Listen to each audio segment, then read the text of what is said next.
No license plate, black SL63 convertible Mercedes. Gentleman just stuck a gun in my face at Chase Bank on the Highway 111. He's turning left onto the Highway 111.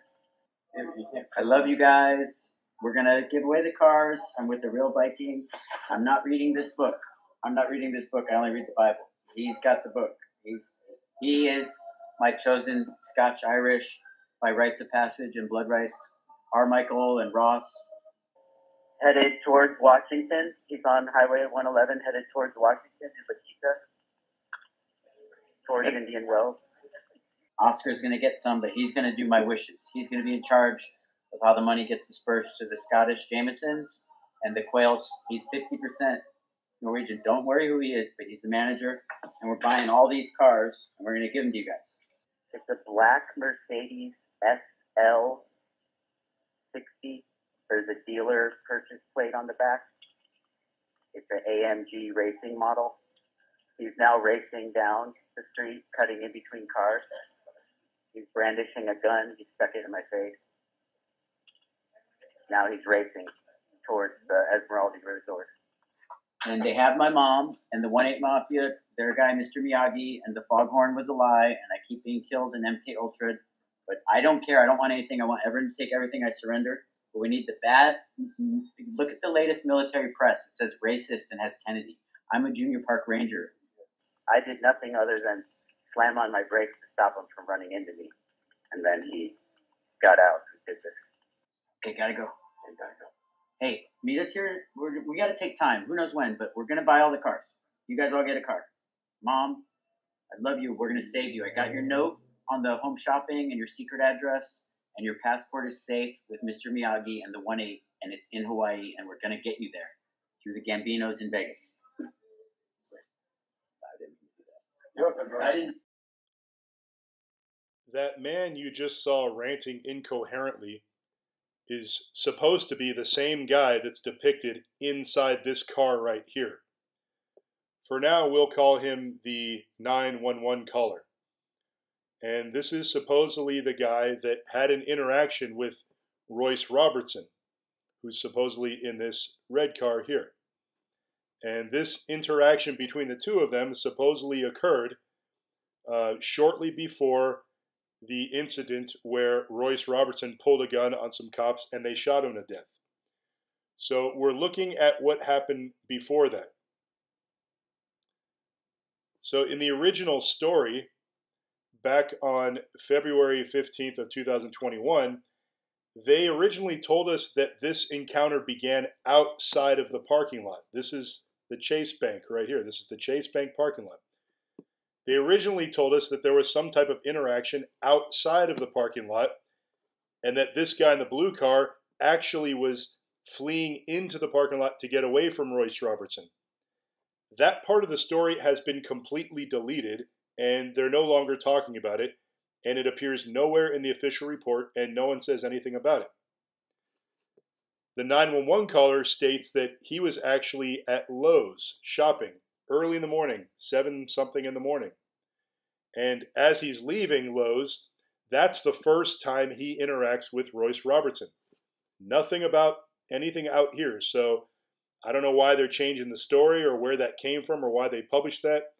If you want to see the exact quotes, the exact articles that said that, they're in my written blogs. If you look through them, it's all documented.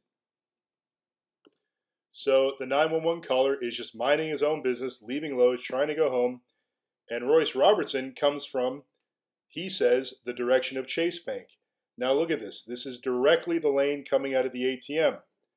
Makes you wonder if Royce performed an ATM transaction, which is kind of strange because the only lead we have, the only reason we have for him being in La Quinta that morning, because he lives in Joshua Tree. He drove about 50 miles first thing in the morning and came to this location for reasons that nobody seems to know.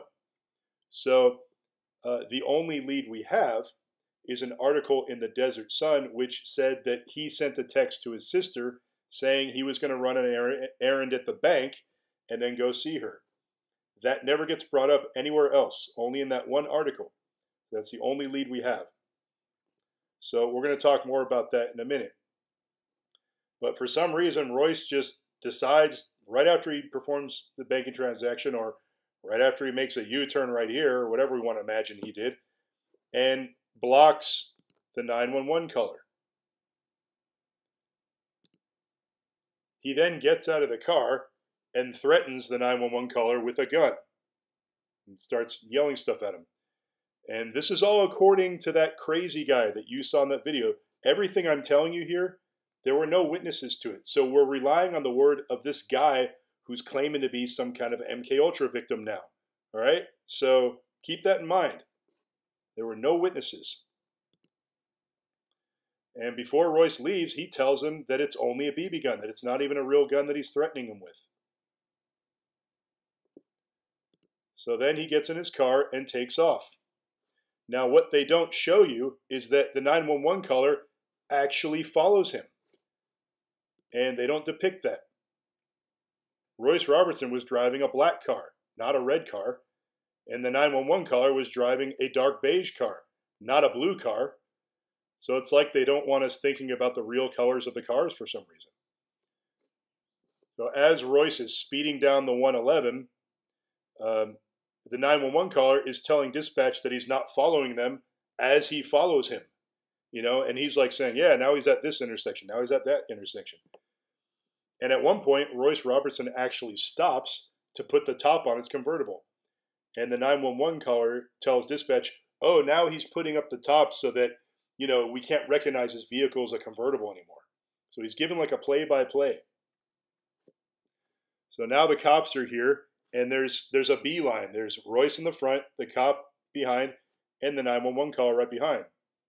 Is this an accurate depiction if they just decided to delete the blue car? Couldn't they just place the blue car right there just to make it accurate, or, you know, somehow work that in? Now watch what happens here. You see how Royce went right through the gate? That's not what happened. Royce stopped there and he spoke with the guy at the gate for exactly 1 minute. And we have footage of this now, which was originally held back, by the way. We're going to talk about that more in a minute.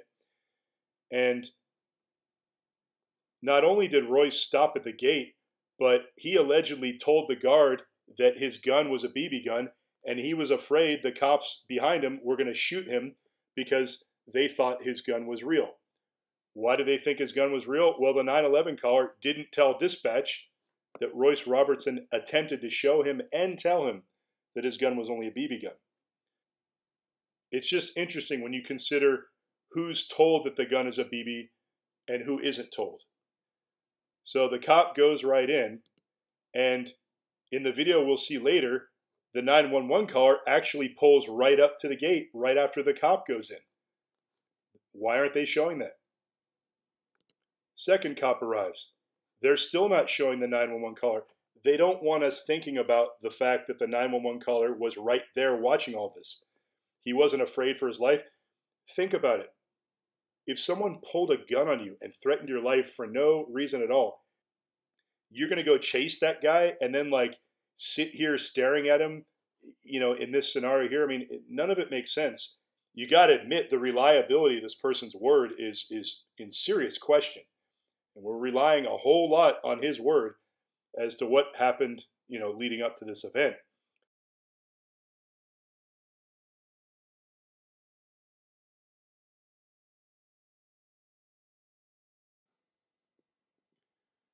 Now, how do I know that this guy ranting incoherently in this video there is the 911 caller that was present that day that Royce J Robertson got shot?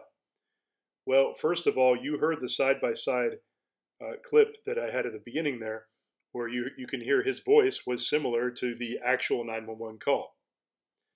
Secondly, look at the name here on this video. I'm not going to say what it is, but I'm just going to use the initials, JMB. All right? That's the same name in the investigative report. This is the 911 caller's name right here. I think it was supposed to be redacted, but and it was redacted in a lot of spots, but they missed a few spots. So it's the same name. Look at the date here, February 14th, 2023. That's just 1 day shy of the second anniversary of that incident of Royce Robertson's death. You think that's a coincidence? I highly doubt it. someone's sending a message saying, connect this video to that incident. And that's not all. We got Sheriff Chad Bianco's name right here. And if you can't see this, you got to click on the image first. It may open in a new window, but it will be a higher resolution, and you'll be able to magnify the picture and see very clearly that that says Sheriff Chad Bianco right there. Sheriff Chad Bianco was on the scene when that shooting happened back in 2021, and in fact, he was the one talking to the public and telling them about that incident outside the parking lot that they decided to delete. You know, the first story that had the 911 caller fleeing into the parking lot from Royce Robertson. He told this to the press. So again, there's all these connections directly to that incident in this video. Also, this channel here has a lot of videos at a car dealership. So this seems to be at a high-end car dealership. Royce Robertson's car was a high-end rare Mercedes. And some people commented on the 911 video that the callers seemed to have peculiar knowledge of the car. No license plate, black SL63 convertible Mercedes. Gentleman just stuck a gun in my face at Chase Bank. It's an AMG racing model. So it's just interesting that he had peculiar knowledge of the car and that this also takes place at a high-end dealership. He also talks about cars in the very first line here of the incoherent video that he put there. Here's the transcript. So this is the guy that was at that incident, and he's lost his mind. He's saying he's MK Ultra, and it's a cry for help here. Okay, so what does this say about Royce Robertson? You know, look at how he was even more out of it when he committed the shooting. Now this rant, this incoherent rant of JMB's in the video, I spent some time looking at it, and you know, there's a lot of things I can say about it, but I don't want to get all lost in that because it gets very abstract and very difficult to pin down. The most obvious thing that I noticed, aside from the comment about the cars, is that there seem to be similarities between this and, of all things, these text messages that were included in the investigative report that were supposedly from Royce Robertson to his sister and, you know, roommate and friends, whoever, that he sent the day he died, very early in the morning. Let me show you what I mean. Here's some examples. Okay, so in JMB's rant in that video, he says, I love you guys. In Royce Robertson's text messages, he says, I love all of you. Here's another example. JMB said, I only read the Bible. Royce Robertson said, the second coming that Christ referred to was the heart singing again. Enjoy the newest, truest testament. And here's a third example. JMB said, I'm a USA red, white, blue boy. Royce Robertson said, we need a blue heart emoji to make red, white, and blue hearts in triplets. Now, the things that we say are the result of input that we take into our brains, obviously. And, you know, if I speak about Christ or the New Testament or the Bible, it's because I've heard of these things before. If I lose my mind and I go crazy and I start rambling incoherently, it doesn't mean I'm going to invent things that I've never heard of before. If I've never heard of Christ or the Bible, you're not going to hear that come out of my mouth no matter how crazy I become. I might be mumbling or speaking in tongues, and I might accidentally say something that sounds like Christ or the Bible, but, you know, without that input, you're not going to get that output.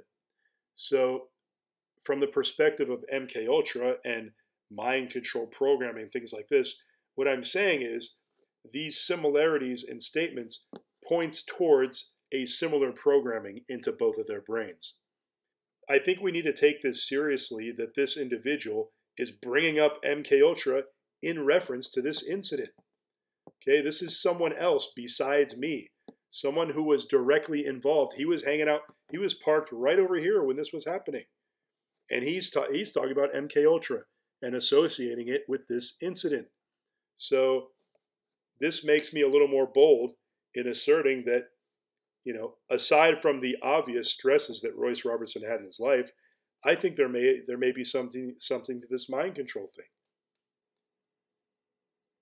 Let's remember that the phrase MK Ultra is a very specific phrase. It's not some vague reference to a person who's lost their mind. Historically, it involves some form of covert government-sponsored operation in which witting or unwitting subjects are drugged, tortured, or experimented upon in order to gain control of their thinking and behavior. They are then made to do things they would not normally do in their rational thinking mind, such as commit a depraved sexual act or commit a crime like murder. But it can also include anything a victim's depraved handlers choose, really. In this way, crimes can be committed by individuals and then simply blamed on their insanity, without any connection ever being made by the public to the evil handlers that actually ordered the crimes. Mainstream media and social media are then programmed to discredit and shame anyone suggesting mind control as a possible factor, giving the false impression that such technology or methods do not exist in reality. This probably explains most of the seemingly pointless mass shootings and violent attacks we've been seeing in recent years. That kind of explains where this man's brain is at. I mean, his brain is shattered. These experiments, the things that they do to people. I mean, I did a whole video on this. You can go watch it on MK Ultra, and I give specific links to places where you can go to research this further. But there's no question that MK Ultra occurred in the past, way back in the 50s and 60s, okay? So it would be extremely naive to just pretend like the CIA stopped doing it and the FBI and they just stopped doing it completely. I mean, we have to realize that it's probably at a very high level now. Now, getting back to the question of, did Royce Robertson conduct some sort of banking transaction just before this incident, which basically led to his death? Now, think about it. If you're out of your mind and kind of suicidal and about to just going off on people and pointing guns at them, if that's the state of mind that you're in, but you just need to perform this banking transaction 50 miles from home, that's got to be a pretty important transaction, would you say? I mean, it may give us insight into what's happening here. If we're just going to say that's not important, I mean, what kind of investigator would I be if I was just like, that doesn't matter, he pulled a gun on the cops and they shot and killed him, and that's that. There's nothing else to it. I mean,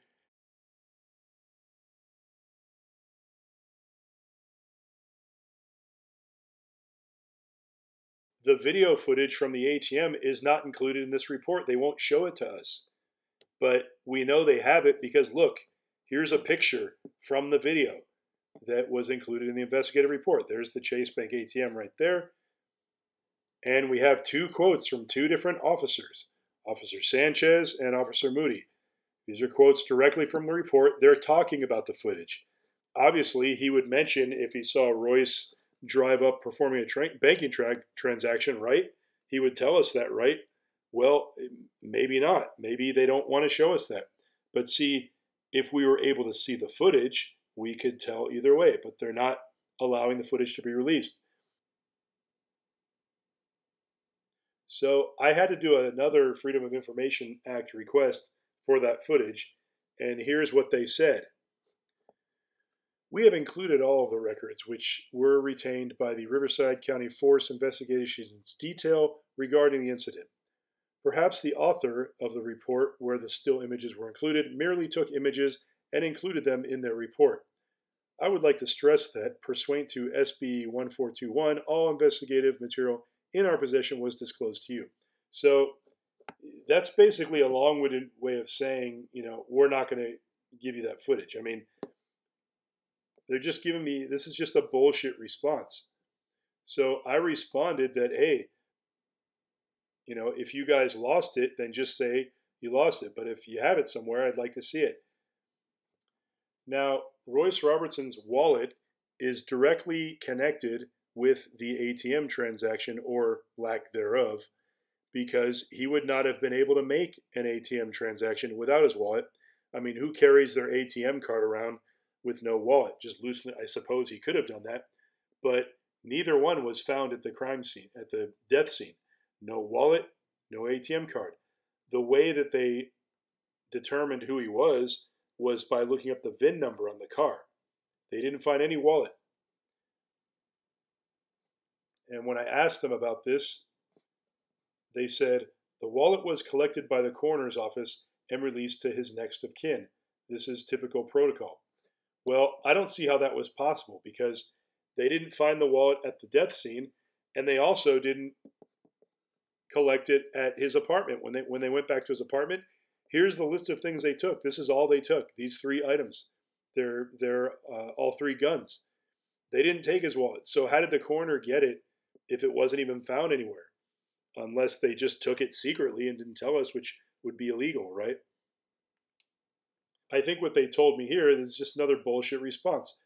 They're basically telling me what protocol is. That's the answer that they're giving me. Now, whether they're doing that out of laziness or just not really caring, or if they're actually actively lying to me, I can't say. I tend to think the former. So I try to sort of put the question another way and inquire a little bit more, and then they finally got this response.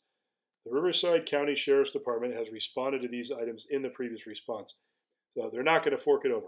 They're not going to fork over the video footage from the ATM, and they're not going to try and accommodate me anymore on the question about the wallet. Now, previously I mentioned that there were 21 video files sent to me by the Riverside County Sheriff's Department through a Freedom of Information Act request that were not playable. A lot of videos were playable, but for some reason these 21 were not playable. And I judged from the names of the files that these were files showing video footage at the gate. So I wanted to see them because I wanted to get video confirmation of what occurred right before the shooting occurred. You know, I basically had to open a new request and I said, hey, these 21 files don't work. Can you send me the files that work? And at first they said, oh, you have to contact HOA and, you know, get the software to play them. And I'm like, no, look, these files, some of them are under 200 kilobytes. These are not video files. These are empty files, or they don't have video data on them. And then they're like, oh, you mean these files? And then they send me 21 files that play. Now, 20 of these files are basically one long video of cops standing around after the shooting, you know, not showing anything significant, and they're chopped up into like 1 minute, 2 minute, 3 minute videos, which almost seem like a joke to me. Like, oh, you want the files? Here you go. Haha. So I don't know what that means, but one of these videos did show something significant, and it showed Royce Robertson, or what we think is Royce Robertson's car, the cop, and JMB all drive up one after the other. Now, I told you how Royce Robertson, as depicted in the Riverside County reenactment, just blows right through the gate, just doesn't stop or anything. But you're going to see right here, he stops for exactly a minute. Now, notice the gate is down. That's the gate right there. That's going to open up. So a lot's going to happen here. So pay attention. And the first thing I want you to look at is Royce Robertson's brake light when it blinks. Watch. Boom, right there. His brake light blinked once, and the time is 7:24 a.m. and 48 seconds. Now I want you to pay attention to this area up here because you're going to see the gate come up.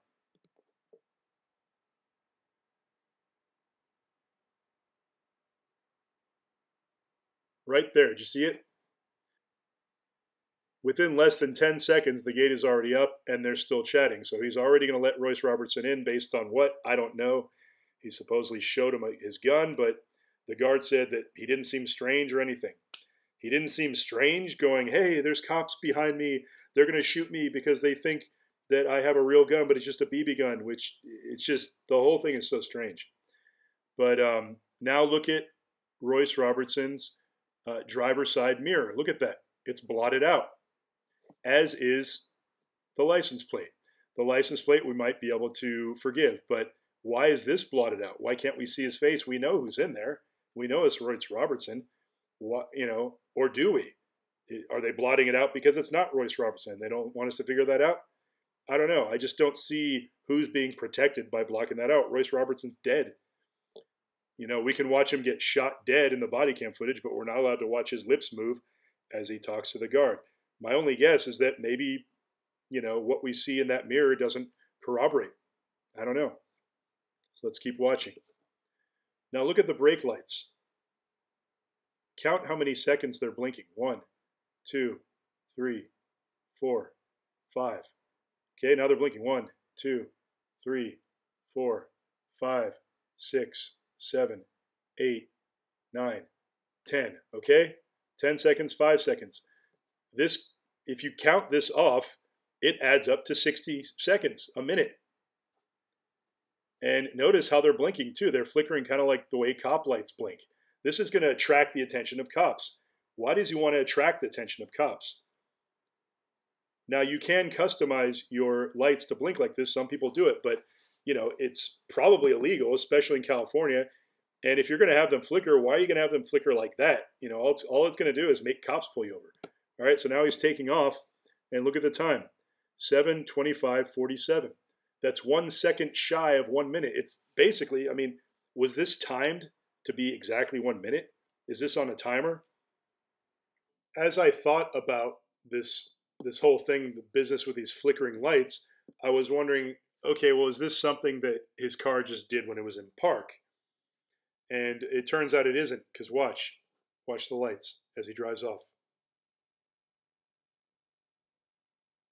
Right there, flickering. See that? So it wasn't just something that it did in park. And notice the cop drives up right behind him. The cop's right there. The cop sat there and watched him talk to the guard. And that cop actually said in the investigative report that he thought he saw Royce Robertson grab something while he was talking to the guard. Now, don't forget, this cop was under the assumption that Royce had a deadly handgun. He watched Royce grab for something and he didn't react. That seems like an awful grave error, because what if he was reaching for a gun and he shot the guard? It just, I don't know. Now, after they both pull up, look who pulls up after that. Right behind them. Just right there. The guy that said he wasn't going to follow. This is the 911 caller. This is JMB, the guy in the video. Supposedly, anyway. But look at the rear view, the driver's side mirror. It's been blotted out just like Royce Robertson's. So, and then the footage actually ends, and that's all we get. You know, and this thing about Royce Robertson's flickering lights is just really strange, because I don't recall ever seeing a car on the street with flickering lights like that. Maybe once, maybe. But, you know, that type of flickering is particular to the way cop lights flicker when they're trying to flag someone down. I mean, they're supposed to be distracting because you're supposed to pay attention. You're supposed to get away when a cop is driving by, or you're supposed to pull over. Those flickering lights are intended to distract you. So number one, they've got to be illegal to customize on your car. Maybe not in every state, but certainly in California. And number two, you know, Royce Robertson, the only trouble he ever got in, as far as we know from this report, what his family member said, was speeding tickets. Now, why would he want to install lights that would specifically grab the attention of cops? You know, I don't think he was looking to get pulled over again. You know, it's a real hassle. They charge you a lot of money, and you know, I don't think he was just tempting fate with that. I think he was trying to get the attention of the cops, and maybe this was part of his suicide by cop approach to get them to follow him, to get them to see him. And if you recall earlier, JMB said that when he was following Royce Robertson, he actually stopped on the way to the country club to put the top on his convertible to be less conspicuous. That's kind of the narrative that JMB fed us, the 911 caller. But maybe it was the opposite. Maybe he was actually sitting there to flash his lights and get the attention of the cops so they could fulfill the plan.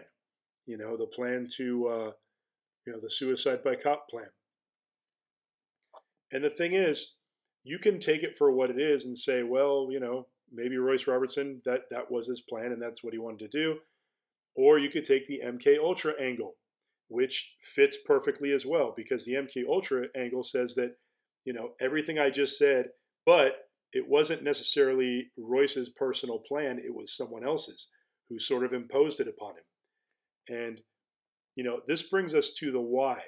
Why would this be done? Why would someone go through all this trouble to attack someone mentally and, cause such a horrible incident to occur? In these videos and blogs, although I've given lots of details and lots of opinions, I hesitate to put forward my ultimate theory about what this is all regarding, because I don't like to get too far out there unless I have some kind of evidence to back it up, or at least some kind of lead. And I think this newly discovered video with JMB, where he's mentioning MK Ultra, this is a big confirmation of what I was already thinking anyway about this incident. And again, I'm not saying that a video of a guy who was there talking about MK Ultra 2 years later is some type of smoking gun. It's not. I acknowledge that. But I refuse to believe that a person will just lose their shit to this degree who has so much going for them, even with the stress he had in his life. And I kind of feel like MK Ultra is the only logical theory at this point. And it's interesting when you look at comments on this video, you look at the media response and you look at the response from people. And, unfortunately, the response of the general public can now be manipulated. We don't know any of these people commenting. These could be bots, artificially generated AI responses. I mean, this one right here sums up a lot of them that I've seen. I've looked at a lot of these. I'll sit there and I'll read, 200 responses, and you start to see a lot of repetition, and you start to see that there's this weird angle on some of these events that appears to be artificial. If we just read this one, absolutely disgraceful. Please let the officer take a BB to the eye brain for an ideal outcome. Confiscation seems like a no-brainer at this point. Everyone, criminals and all, please give up your guns for the greater good. Now that doesn't all make sense. Like, that's put together, that's a very strangely put together. And there's a lot of examples of this. I've even gotten emails kind of thrown with words thrown together in this way.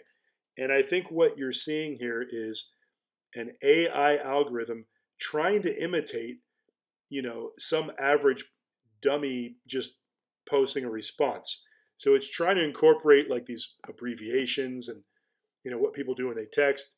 And it sounds kind of clumsy, but then there's these like very defined statements like, give up your guns for the greater good. I mean, who talks like that? You know what I mean? I think these are AI bots, and they're telling you what their agenda is. They're giving it away. And it's precisely these types of comments that make me think of these concepts that people like David Icke bring up. People who are looking at the big picture. What is the, New World Order trying to implement worldwide? We know that America is the beacon of freedom in the entire world. And America is being made a mockery of right now, I think precisely because they want to erode our freedoms. And the Second Amendment is one of those most important freedoms that a lot of countries don't have. And you'll notice a lot of comments in here like, oh yeah, America's a shithole where crazy people just run around with guns. I think most people want freedom. Most people are the same. We want the same things. But, in America, we have a particular freedom that a lot of countries don't have. And they're trying to paint our country in an ugly light by creating these insane events and in an unnatural way, making us seem like just these savages that we may not necessarily be. And we look at this problem reaction solution concept, and this is how it works, and I think this is what's going on here. Number one, the government creates or exploits a problem, then attributes blame to others. What's the problem? Guns, or even BB guns in this case. There's multiple posts from individuals going, let's ban BB guns now. They should be just as illegal as regular guns. Okay, that's definitely a narrative coming from the the quote unquote people commenting on here. So that's the problem, the guns, right? Attributes blame to others. Attribute the blame to Royce Robertson, crazy people. But you see, all you got to do is use your high-end MK Ultra techniques, brainwash someone, get them to do something crazy, and then there's no connection made to you. It's all put on them.